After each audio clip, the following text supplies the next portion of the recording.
I was lying in a hospital bed 3 days after emergency gallbladder surgery when my laptop pinged with a Zoom meeting request. My boss Ron Ellison's name appeared on the screen. No warning, no email, just a cold meeting invite labeled urgent discussion. My wife had visited for maybe 20 minutes that morning before leaving to run errands. Now I was alone, still groggy from pain medication, when Ron's face appeared on my screen, looking annoyed that I'd answered. "Howard, I'll make this quick since you're recovering," he said without asking how I was feeling. "We're letting you go, effective immediately. Medical leave gave us time to evaluate the department structure, and frankly, we're moving in a different direction. Your system access is already terminated. HR will send severance details." The call ended before I could respond. 27 years at Delcroft Dynamics, gone in 90 seconds. Before I tell you how my final project destroyed Ron's $200 million merger and ended his career, hit that like button and subscribe. Tell me in the comments where you're watching from.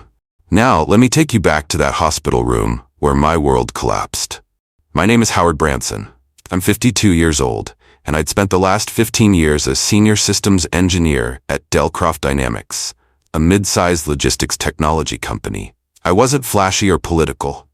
I just did excellent work and went home. My specialty was building proprietary logistics platforms, the kind of complex systems that took years to develop and made companies millions once they worked.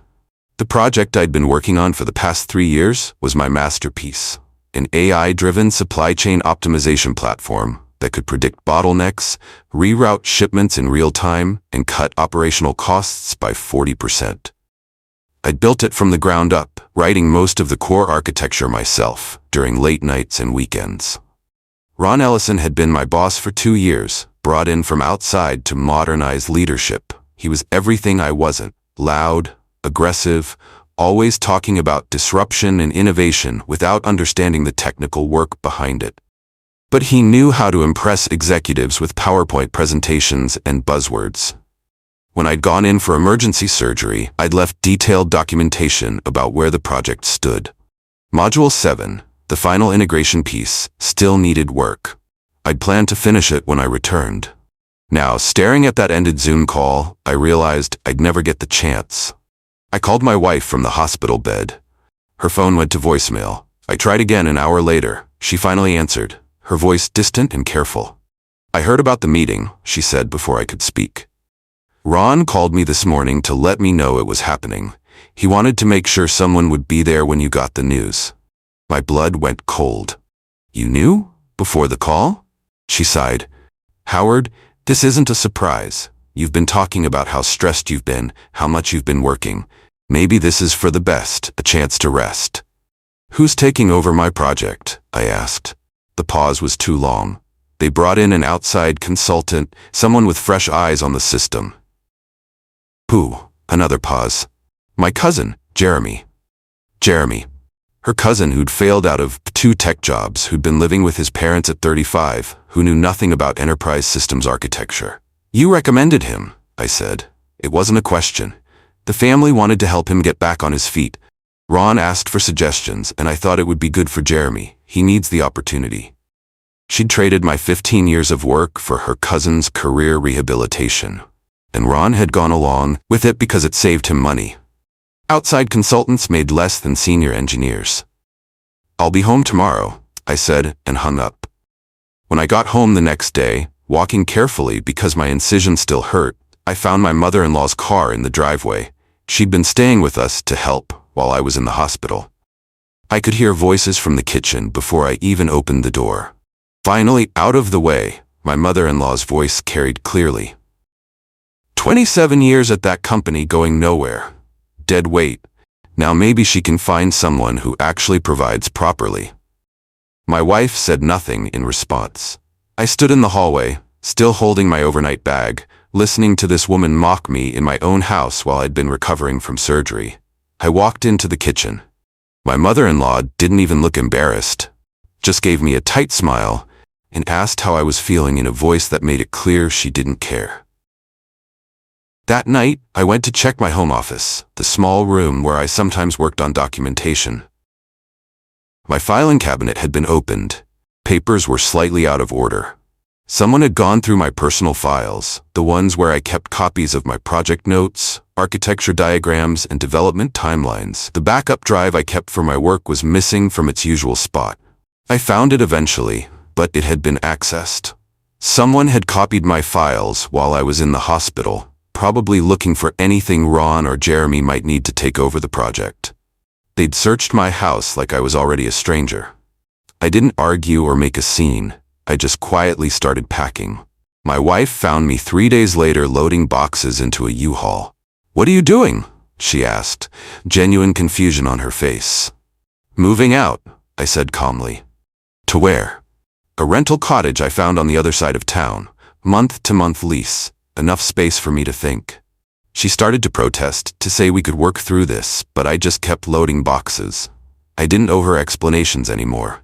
The cottage was small but clean, with good internet and a spare room I could turn into an office. I set up my personal computer and started doing research. Within 2 days, I found something interesting. Ron was pushing hard for a major deal, a $200 million merger with a larger logistics firm called Apex Global. The merger depended entirely on Delcroft having proprietary technology worth acquiring. My system. The platform I'd built was being pitched as Ron's strategic vision, the crown jewel that made Delcroft worth buying. He was using my 15 years of work to negotiate his golden parachute. I started documenting everything. Every email I'd saved, every timestamp on my code commits, every piece of evidence showing I was the original architect. I wasn't sure what I'd do with it yet, but I knew I'd need it. I called my old professor, Dr. Warren Hayes, a man who'd taught me systems architecture 20 years ago and now ran an independent technology auditing firm. I explained the situation over coffee at a quiet diner. He listened carefully, asking technical questions about the platform's development timeline and my contract terms. "Do you have documentation showing you were the primary developer?" he asked. I showed him my personal backup files, code commits going back 3 years, architecture diagrams in my handwriting, emails where I was clearly directing the technical decisions. Warren studied everything for a long time. "Howard, you may own more of that system than they realize," he finally said. "How?" "Your contract. Do you remember the specific terms around intellectual property developed during medical leave?" I didn't. I'd signed so many forms over the years. Pull your employee contract. Read the fine print. Sometimes there are clauses that protect work developed under specific circumstances. If you were working on this while on official medical leave, there might be protections. I went home and dug through my files until I found my employment contract, all 37 pages of dense legal language. I started reading every single clause. It took me 3 days to find it, buried in Section 14, subsection C. Any proprietary work developed by the employee while on approved medical leave shall remain under special NDA provisions until formal transfer of intellectual property rights is completed through written documentation signed by both parties and witnessed by legal counsel. I read it 5 times. I'd been working on Module 7, the final integration piece, during my medical leave before the surgery. I'd kept detailed notes, worked from home, documented everything because I was dedicated and wanted to finish strong. But formal transfer had never happened. Ron had fired me before any IP transfer documents were signed. Legally, Module 7 might still be mine. And without Module 7, the rest of the system was incomplete. It would work for basic demonstrations, but would fail under real production load. I called Warren back. I found something, a clause about work during medical leave. He had me send him a photo of the contract. 20 minutes later, he called back, excitement in his voice. "Howard, they made a critical error. You still hold exclusive rights to that final module until formal transfer. If they're using it in demonstrations or pitching it to buyers, they're in violation." What should I do? Document everything, and maybe start thinking about building your own version, just in case.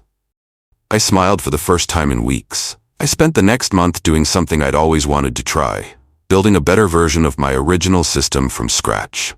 No company constraints, no cutting corners to meet arbitrary deadlines, no Ron insisting we skip testing to hit presentation dates. Just pure, clean architecture. I called it Brimstone, partly because my old platform was called Phoenix, partly because I liked the idea of something that burned hotter and brighter. I set it up on a private server in my cottage office, writing code late into the night, improving on every limitation I'd faced at Delcroft. Brimstone was faster, smarter, more adaptable. I designed it to handle 3 times the data load of the original system. I built in redundancies and error checking that the Delcroft version had never had because Ron said they were unnecessary complexity. It was the system I'd always wanted to build, finally built right. Within 6 weeks, I had a working prototype. Not complete, but functional enough to demonstrate the core capabilities. Better than functional. It was beautiful. Every night, I tested it against hypothetical scenarios. Every morning, I refined it further. I wasn't building it for revenge. I was building it because I finally could. 2 months after I started working on Brimstone, I got a call from an unexpected source. Tyler, a junior engineer who'd worked under me at Delcroft, asked if we could meet for coffee. Tyler had been pushed out 3 weeks after I was fired, supposedly for performance issues that had never existed before. "They're stealing everything you built," Tyler said once we sat down. "Jeremy has no idea what he's doing. He's just presenting your old slides with different titles, but the system underneath is falling apart." Tyler had quietly kept copies of internal communications before he was fired. He showed me emails where Ron and Jeremy were discussing how to simplify my architecture, which really meant removing safety features and validation protocols I'd built in. "They're cutting out the error checking?" I asked, horrified. Ron said it slowed down the demo. He wants fast, flashy presentations for the merger talks. He doesn't care if it actually works under real-world conditions. Tyler pulled up more documents. The system they were planning to demo to Apex Global was built on my skeleton code, but with critical modules either incomplete or incorrectly implemented. It would look impressive in a controlled demonstration. It would crash spectacularly under production load. "Want to help me map exactly what they broke?" I asked. Tyler smiled. "I thought you'd never ask." 3 months after my firing, Delcroft held a major press conference. I watched the live stream from my cottage office. Ron stood at a podium in an expensive suit, flanked by Delcroft's CEO and CFO, announcing the Ellison platform, named after himself. "This revolutionary logistics system represents the future of supply chain management," Ron declared to the cameras. Developed entirely in-house under my direct leadership, the Ellison platform will launch next month and will be showcased to potential partners as the cornerstone of Delcroft's technological leadership. Launch next month.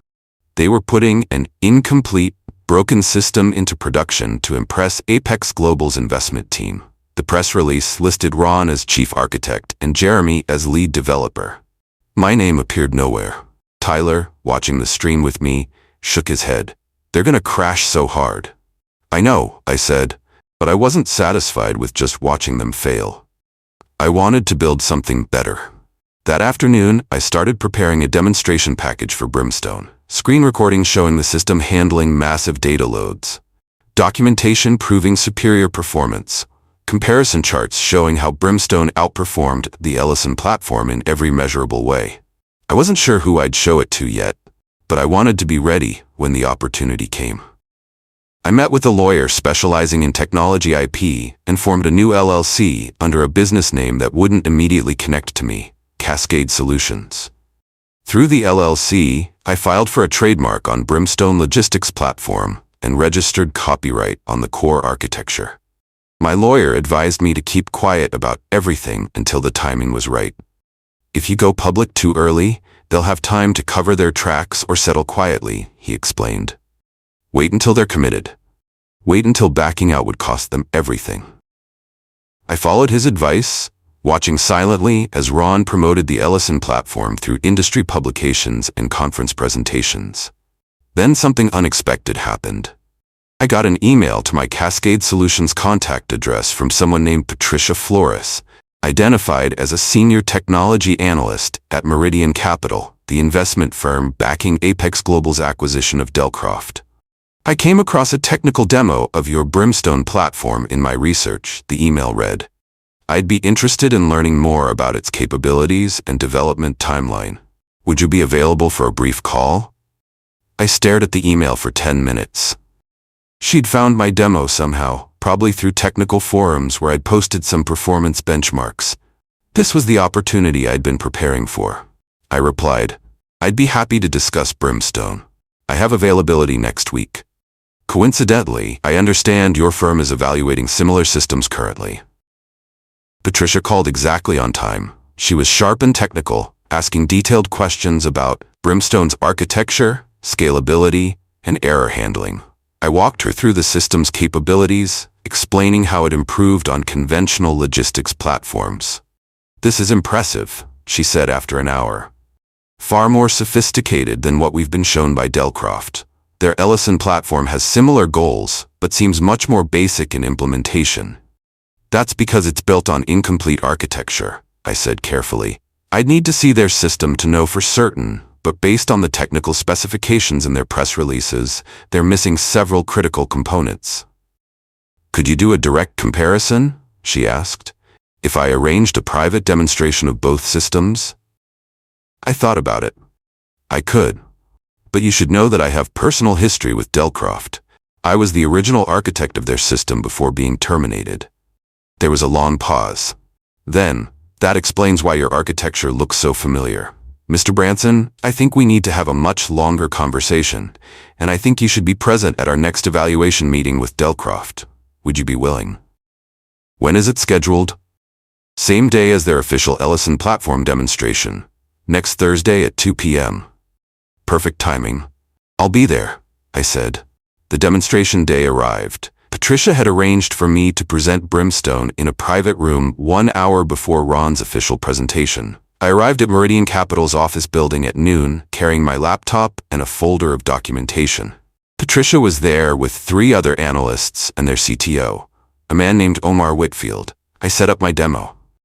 "This is Brimstone, a next-generation logistics optimization platform. I'm going to run it against the same test scenarios I understand Delcroft will be using this afternoon."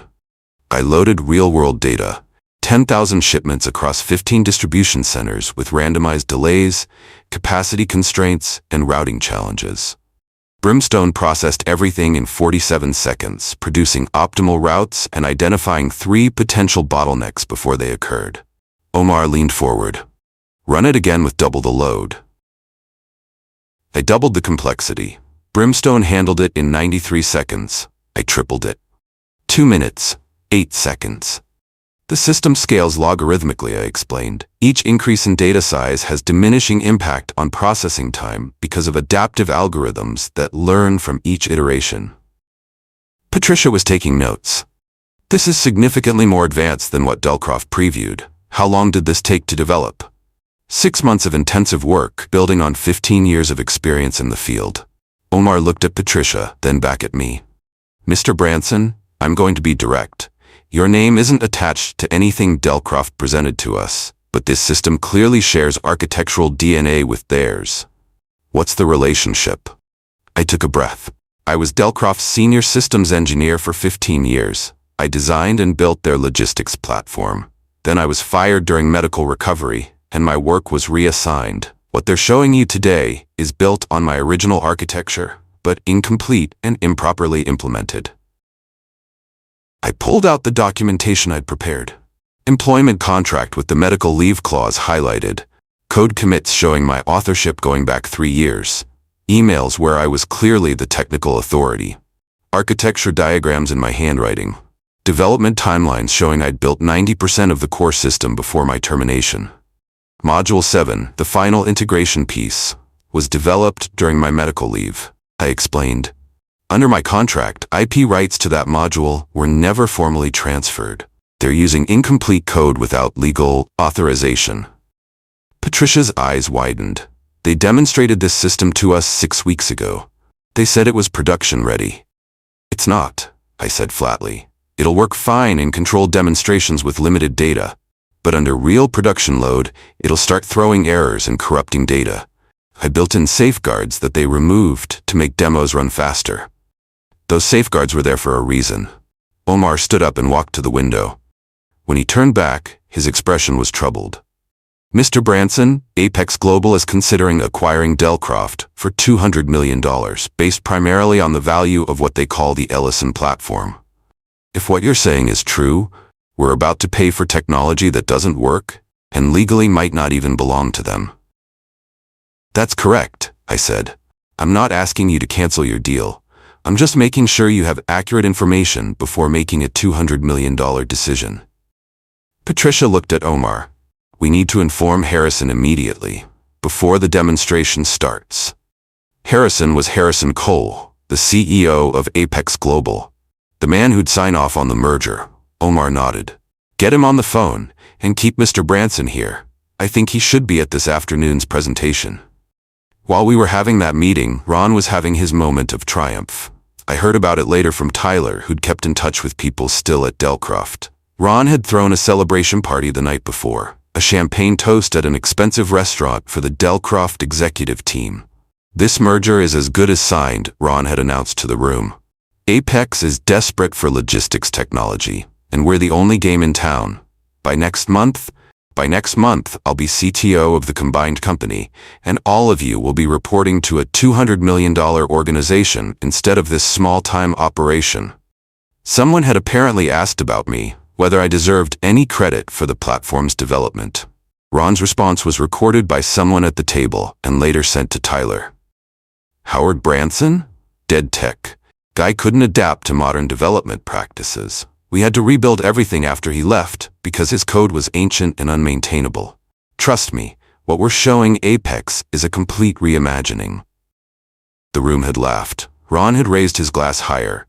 What Ron didn't know was that someone at that table, one of Delcroft's board members, had just received a text message with a link.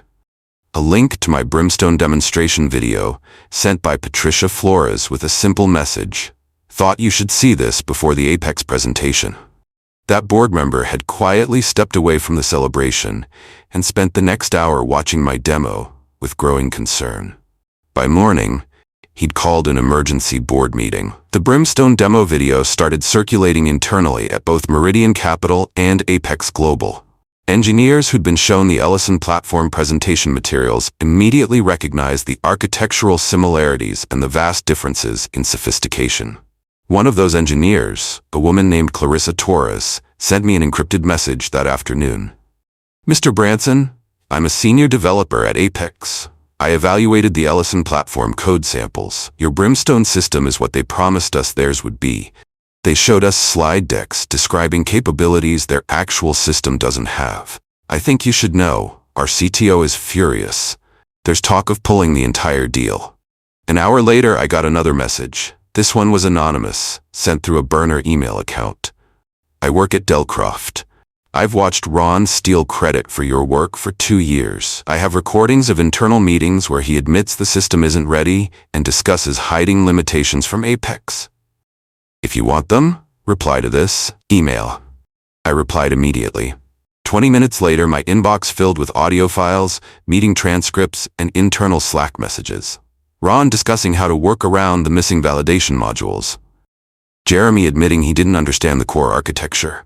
Executives debating whether to disclose system limitations to Apex or let them discover it post-merger.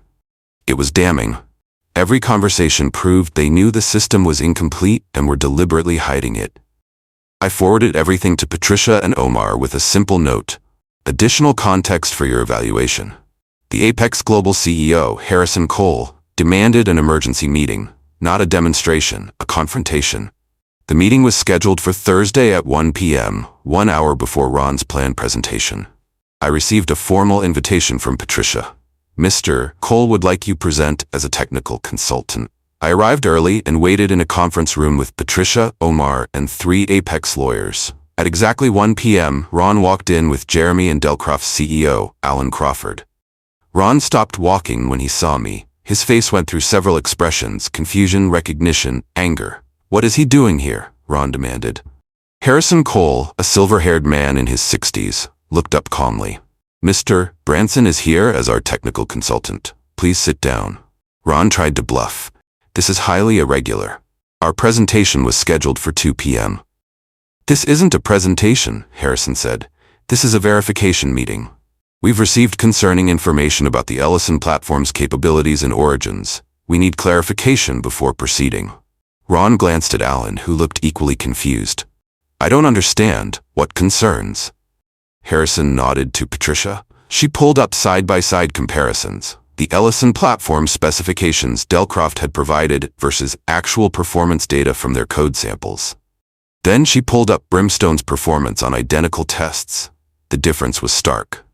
Your system fails on 40% of our test scenarios, Harrison said. Mr. Branson's system succeeds on 100%. Ron turned to glare at me. You built a competing system while we're in merger negotiations? That's corporate sabotage. I built it after you fired me and stole my work, I said calmly. And I'm not competing with you. I'm just making sure Apex knows what they're actually buying. Harrison held up a hand. Mr. Branson, please present your documentation. I laid out everything on the conference table. My employment contract with the medical leave clause highlighted, 3 years of code commits showing my authorship, emails proving I was the original architect, development timelines, architecture diagrams, and finally, the anonymous whistleblower's recordings of Ron admitting the system wasn't ready. Harrison and the Apex lawyers reviewed everything in silence. Ron tried to object several times, claiming the documents were taken out of context or that development was always a team effort. Then explain Module 7, I said. The final integration piece I developed during medical leave. Show me the IP transfer paperwork. Ron went pale. That's standard corporate property. No, I said. Read Section 14C of the standard Delcroft employment contract. Work developed during medical leave requires explicit transfer documentation. Where's yours? Alan Crawford, Delcroft's CEO, spoke for the first time. Ron, is this true? Was formal IP transfer completed? Ron stammered. The legal team handles those details. One of Delcroft's lawyers in the back of the room stood up. Mr. Ellison, I was never asked to process IP transfer for Module 7. If Mr. Branson is correct about the contract clause, we may have a serious legal exposure. Harrison, Cole closed his folder. This meeting is over. Meridian Capital is suspending the merger pending a full technical and legal audit. Apex will not be moving forward until ownership and capability questions are resolved. He stood to leave, then paused. Mr. Branson, my team will be in touch about your Brimstone system. We'd like to discuss licensing. Ron sat frozen as Harrison and the Apex team left. Then he turned to me with pure hatred in his eyes. But I just gathered my papers calmly and walked out. That evening, my wife showed up at my cottage. I hadn't spoken to her in 3 months beyond brief texts about logistics. She knocked frantically until I opened the door. Howard, you need to stop, she said, pushing past me into the living room. Ron called me. He said you sabotaged the merger, that you're destroying the company out of spite. People are going to lose their jobs because of you. People lost jobs because Ron stole my work and deployed a broken system, I said. I just made sure Apex knew the truth before they paid $200 million for something that doesn't work. She started crying. My cousin is going to be fired. Jeremy's entire career is ruined. Our family is furious with me for connecting him to this disaster. He should have been honest about his capabilities, I said. He took a job he couldn't do and pretended to be something he wasn't. You're being vindictive. You're punishing everyone because you got fired. Just let it go, Howard. Move on. Don't drag this out.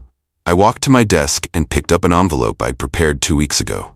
I handed it to her. She opened it slowly. Inside were divorce papers, already filed with the court. What is this? You chose your side when you recommended Jeremy while I was in the hospital, I said quietly.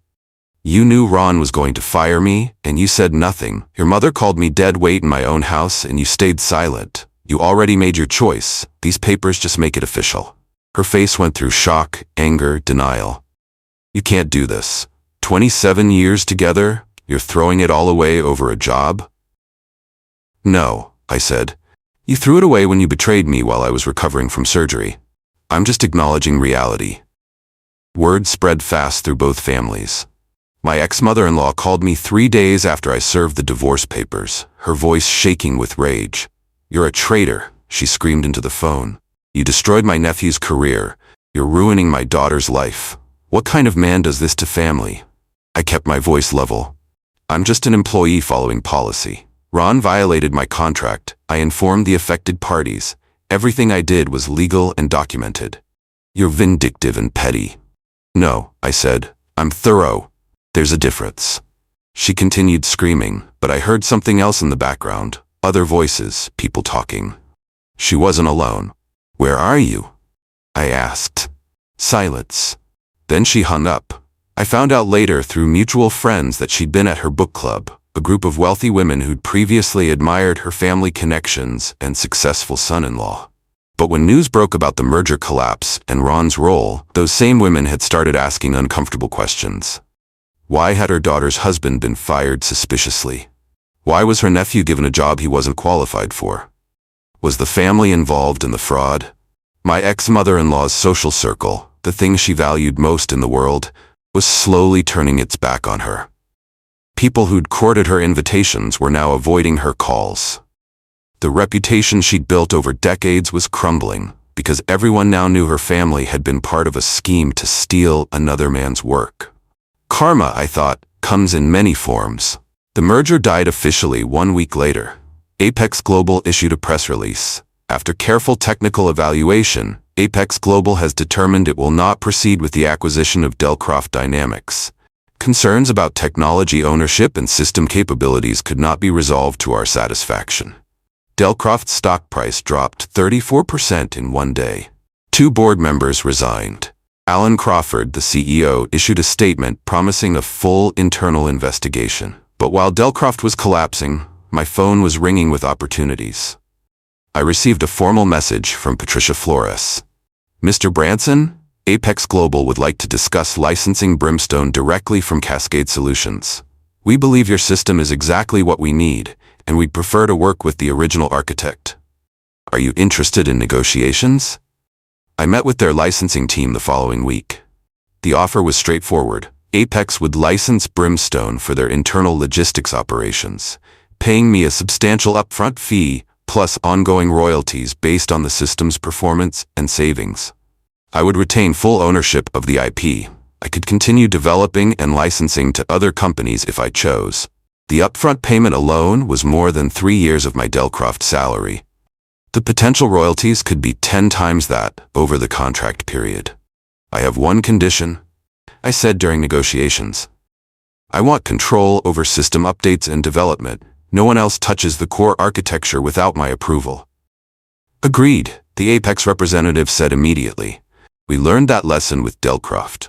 We want the real architect, not a copycat. I signed the licensing agreement 2 weeks later. Cascade Solutions went from a one-person LLC to a legitimate technology company overnight. Delcroft's board held an emergency vote 2 weeks after the merger collapsed. Ron Ellison was terminated with cause, meaning no severance, no golden parachute, just immediate termination and a public announcement. The board of directors has determined that serious errors in judgment and misrepresentation of technical capabilities led to the failure of strategic initiatives. Ron Ellison's employment has been terminated effective immediately. I heard about it from Tyler, who still had friends in the company. There was applause when they announced it, Tyler told me. People have been terrified of Ron for 2 years. He ruled through intimidation. Everyone's relieved he's gone. That evening, I was working in my cottage office when I heard a car pull up outside, then pounding on my door. Branson! I know you're in there. Ron's voice, slurred and furious. I looked through the window. Ron was standing on my small porch, swaying slightly, clearly drunk. You ruined everything, he shouted, pounding the door again. I had everything. The merger, the promotion, everything. You couldn't just let it go. I pulled out my phone and called 911 without saying a word to him. I need to report a disturbance. Intoxicated man creating a disturbance at my property. I gave the address calmly while Ron continued shouting. 15 minutes, the dispatcher said. I sat on my couch and waited. Ron eventually got tired of pounding and slumped against my door, still mumbling about betrayal and revenge.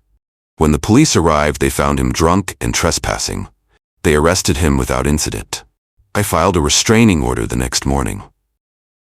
A reporter from Tech Business Journal contacted me 3 weeks later, asking for an interview about the Delcroft situation. I'd been avoiding press, but something about this reporter, a woman named Keisha Williams, seemed genuine. I agreed to a phone interview with the condition that I could review the article before publication.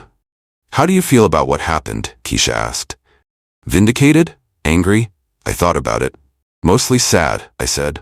I spent 15 years building something meaningful. I wasn't trying to get rich or famous. I just wanted to solve complex problems and build systems that worked.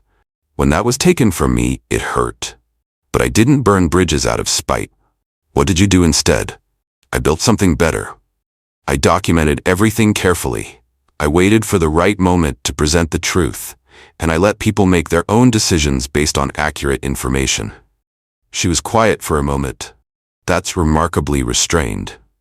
Revenge isn't about destruction, I said. It's about justice. You don't have to burn bridges to get justice, but you also don't have to carry snakes across the river with you. That quote made it into the headline. Veteran engineer on corporate theft, you don't have to carry snakes. The article was measured, factual, and deeply sympathetic to my situation. It went viral in tech circles within 48 hours. I received hundreds of messages from other engineers sharing similar stories of stolen credit and corporate betrayal. The article became a touchstone for discussions about IP rights and ethical treatment of technical workers. The Brimstone licensing deal with Apex Global was finalized in late fall. The contract was everything I'd hoped for. Substantial upfront payment, generous ongoing royalties, complete creative control, and my name on every technical document. But Apex wanted more. During a meeting to discuss system implementation, one of their board members made an unexpected offer. Mr. Branson, we'd like you to consider joining Apex's board of directors. Your expertise would be invaluable as we expand our technology initiatives. I was genuinely surprised. A board seat at a $400 million company was prestigious and lucrative. But I thought about it for less than a minute before declining. I appreciate the offer, but no thank you. I'm building something new, something that's entirely mine. I don't want to be part of corporate structures anymore. I want to create. They were disappointed but understanding. If you change your mind, the offer stands. With the licensing money secured and my divorce settlement finalized, I started thinking about legacy. I built 2 major logistics platforms in my career. What did I want to build next? The answer came unexpectedly. A friend mentioned that older engineers, people in their 50s and 60s who'd been laid off or forced out, were struggling to find new positions. Age discrimination in tech was real and brutal. I created the Branson Fellowship, a scholarship and mentorship program for engineers over 45 trying to re-enter the workforce or transition to new specializations. Funded initially with $500,000 from my Apex payment, the fellowship provided training, certification costs, and direct mentorship. I started teaching part-time at a local community college, working with students who reminded me of myself 30 years ago. Brilliant, but overlooked, passionate but unsure how to navigate corporate politics. I found genuine peace in teaching. No office politics, no credit stealing, just the pure satisfaction of watching someone understand a complex concept for the first time. My life became simpler and fuller. Mornings coding on Brimstone improvements, afternoons teaching, evenings mentoring fellowship recipients. One of my students, a 58-year-old woman named Candace, who'd been laid off after 25 years at a manufacturing company, came to my office near tears after landing her first job in 2 years. You gave me hope when everyone else said I was too old, she said. Thank you. That meant more than any merger deal. 6 months after the Apex licensing agreement, a reporter from a different publication asked me about next steps. So what will you call this next chapter of your life? She asked. I thought about it. Peace, I said simply. I spent 15 years building systems for someone else's profit. 2 years fighting to get credit for my work. Now I'm just building things that matter and helping other people do the same. That's peace. The article ran with that quote as its conclusion. More messages flooded in from engineers and developers saying they'd felt the same way, that the industry had burned them out, that they'd found renewal in similar paths. I realized I wasn't alone. My story had resonated because it was common. Corporate theft of credit, pushing out experienced workers, valuing presentation over substance. These were industry-wide problems. But I'd found a way through. Not through bitterness or destruction, but through patient documentation, careful timing, and building something better. That was the legacy I wanted. 3 months later, I received an unexpected email to my personal address. The sender was anonymous, routed through encrypted email servers, but the subject line caught my attention. You deserve to know. The email contained a single attachment, a folder of documents from Delcroft's internal servers, dated from 6 months before my surgery. Meeting notes, strategy documents, financial projections. I opened the first file and started reading. My blood went cold. Ron had been planning my termination for months. Notes from January detailed removing expensive senior engineers and replacing with lower-cost consultants. February documents showed Ron specifically targeting me, describing my work as valuable IP we can extract before transition. March files included emails between Ron and my wife discussing Jeremy's qualifications and the opportunity that would arise during my medical leave. They'd planned this. Every detail, the timing of my firing, the assignment of my work, the presentation to Apex. It had all been orchestrated months in advance while I'd been loyally working late nights to finish the project. The final document in the folder was smoking gun evidence, a draft proposal to sell Delcroft's technology to an offshore company, cutting out both Delcroft's board and Apex, pocketing millions in an under-the-table deal. Ron hadn't just been stealing credit. He'd been planning actual corporate fraud. I stared at the documents for a long time. Then I forwarded them to one recipient, the Securities and Exchange Commission, with a simple note, evidence of planned corporate fraud at Delcroft Dynamics. Please investigate. I leaned back in my chair and smiled. Let the cleanup begin. If this story resonated with you, hit that like and subscribe. Tell me in the comments if you've ever had your work stolen and how you handled it. Thanks for watching.